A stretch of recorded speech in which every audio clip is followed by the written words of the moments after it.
Night shift of beauty care, pedicure goals. Hello mga suki. So for today's video mga suki, 1 month na gikan siya last nagpalimpyo na ako mga suki.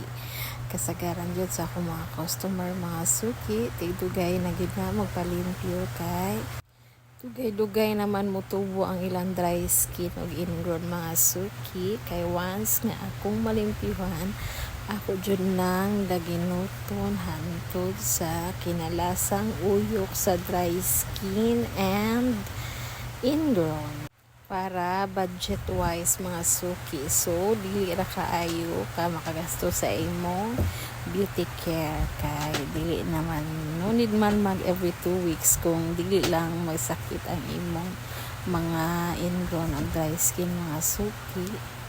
Ako as manicurista mga suki, kay dili good kay ko mo advise akong customer nga every 2 weeks gyud, unless kung kinahanglan jud siya og kanang i-maintain kinahanglan siya recovery mode gyud ang atong gamiton ana mag every 2 weeks yun ko. Pero kaning mga ingon ani mga normal lang nga mga dry skin ingrown na walay hubag, akong i-advise na gud nila mga suki nga kung musakit anha pa magpalimpyo, dili pod iabot sa point nga nihubag na una magpalimpyo.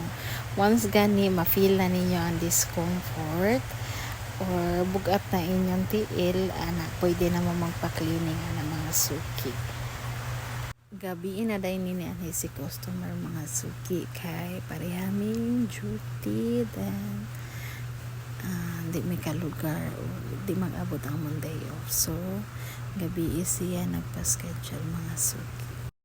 So we're ending the day with our relaxing pedicure. Night vibes and clean nails are the perfect combo.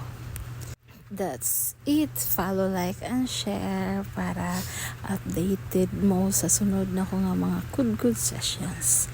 Thanks for watching.